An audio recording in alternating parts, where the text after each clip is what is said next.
Hey, what's up, lowlifes? Welcome to another episode of Highlights and Lowlights, where we take a look at the ups and downs, the best and worst, the highlights and lowlights of each Bills game. I'm your host, Lowlife Daniel, and in this video, I'm going to talk about the Bills' 25-20 loss to the Jaguars in London. I'm not the type of person that makes excuses after losses for these reasons were the reasons that we lost. So let's just get into it. The first lowlight just has to be for the injuries on the defense. The Bills have had a rough stretch of injuries, and they didn't come into this game completely healthy. Obviously, after last week, Tre'Davious White is out for the season with a torn Achilles. Well, the Bills also came into this game without Christian Benford, their other starting corner. On top of that, on the defensive line, the Bills were without Greg Rousseau and Shaq Lawson. And Von Miller was active for the first time this season, but he was still getting limited reps while they were trying to work him into the defense, so he didn't really play much. The Bills' luck with injuries continued to get worse when they lost Matt Milano early in the first quarter of the game with something with his knee. We're not sure what it is, but they're saying he might be out for the season. Daquan Jones tore his pec early in the game too, and the Bills were just down to rotational guys, practice squad players along the defensive line. I'm not a guy who likes to make excuses. Next man up, and they played admirably, especially for the first three quarters. But you can't deny that we were missing some key guys out there, and the game might have been different if the Bills were healthy on defense. I don't believe in blaming the refs. I'm just gonna say that the Bills had a lot of penalties today, and that's a low light. The Bills had 11 penalties for over 100 yards. I don't know why the officials chose to call the game in the way that they did, but once the Bills saw that this was being a tightly officiated game, they should have made adjustments and tightened up on their end. And there were just a lot of penalties, a lot of mental mistakes in this game. It was hard for either team to really get momentum because of all of the penalties. The Bills would have a third down stop, and then the refs would call something on the defense. There's an Ed Oliver hands to the face that comes to mind that gives the Jaguars a fresh set of first downs. I think they ended up scoring on that drive as a result. You've got to be more disciplined. You just can't have over 100 yards in penalties. You're going to lose. You're beating yourself at that point. And the Bills were just sloppy all game, really. Coming into this game, the Bills were one of the least penalized teams. I want to say they were like third or something with fewest penalties. So it's just something for this week, hopefully. I don't think it's an overall issue. It's just a lot of mental mistakes. In addition to penalties, there were some drops on crucial plays that it just seemed like the guys were just, it seemed like they were playing at 9 in the morning. It seemed like they were, it was early for them. They were just waking up. It took till the fourth quarter for the offense to wake up. What I'm trying to say is, perhaps the injuries, perhaps the penalties, the mental mistakes, the drops, maybe they all come down to one thing, and that's just the Bills' travel arrangements. Just maybe they could have handled the situation differently. Again, not one to make excuses, because at the end of the day, we'll never know what would have happened if the Bills traveled on a different day. But the Bills practiced on Thursday. Then right after practice, they got on a flight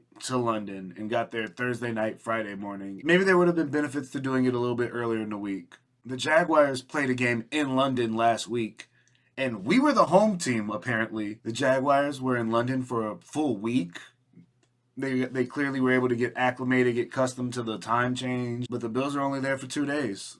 I joked about the time zone difference earlier, but there's no denying that the Bills, especially on offense, just came out flat, and they just didn't have the same intensity that the Jaguars did. Maybe they were tired, but again, that's no excuse. I'm just taking in all of the factors. But it wasn't all bad.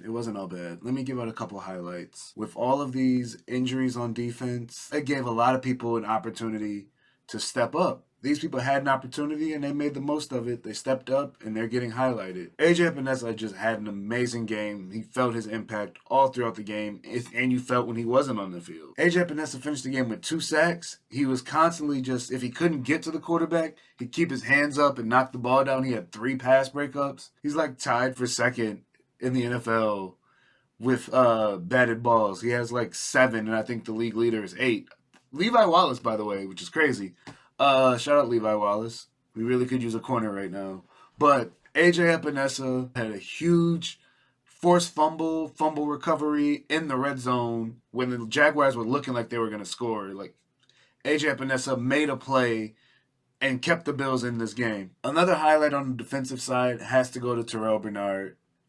He didn't have the huge splash plays like he's been having all season, but when you look at the box score, he had 16 tackles. And with Milano out, he just stepped up, did what he had to do. It was unproven next to him. They brought out Dorian Williams. They brought out Tyro Dotson. Like, who knows who's going to be next to him moving forward? Is that person on the roster? Are the Bills going to make a trade? But Terrell Bernard just steadied the ship, and he did his job, and he made sure that wasn't an issue with Milano out. And this season, we'll see. We're just continuing to throw Terrell Bernard to the fire, and he doesn't have Milano next to him, and he's just going to have to continue to make plays. It's hard. It's really hard to fault this defense. They played with so much heart.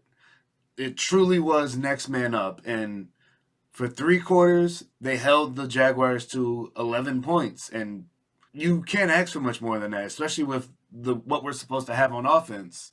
That's why I have to give a low light to this Bills offense. They had to step up. Their defense was carrying them. They played with so much heart, but the offense just played so, I don't even know the word to use. Going through the motions, there were so many 3-and-outs, so many punts.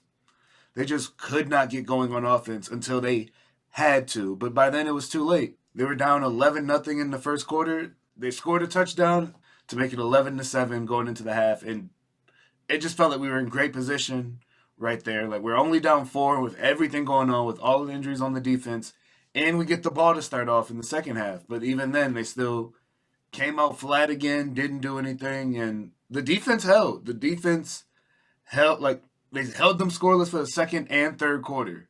But the offense just could not close the gap, close the distance, couldn't capitalize. Part of the reason why the Bills' offense couldn't get going was their running game. James Cook ran for negative yards, and the Bills ran for 29 yards total. Josh Allen was 14 of them, so it's really 15 yards from your running backs. And it wasn't like they were down by so many points that they had to start passing. They just couldn't get it going. But it wasn't all bad on offense. Diggs had 8 catches, 121 yards, and a touchdown. Again, if I want to make this about mental mistakes, there was a play.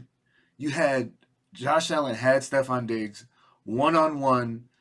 He gave him a jump ball, and Diggs didn't come down with it. That's just something that you normally don't see. But I'm not going to give him a low light for that.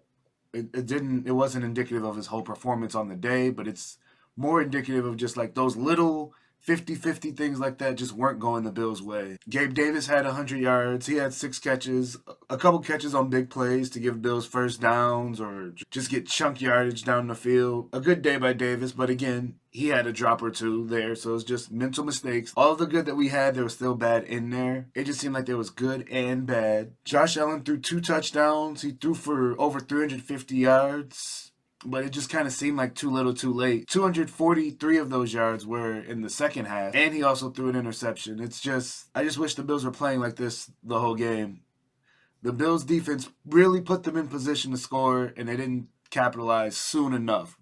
Josh Allen did put up good numbers, though. Again, the Bills' defense played their heart out. I cannot give them enough credit, especially with all the injuries that they had to go through. But they just could not get off the field on third down. Their third down defense was a low light for this game. They put the Jaguars in third and long situations. It really looked like the Bills were going to get the ball back, and either the Jaguars would convert it with ease, or the Bills just could not get the Jaguars off the field on third down, and they were tired by the end of it. A.J. Epinesa had a great game, but at the end, he was over there with an oxygen mask just trying to catch his breath. They had practice squad players playing defensive end, and again, next man up, they got to do their job, but in those crucial situations, you want your best players out there.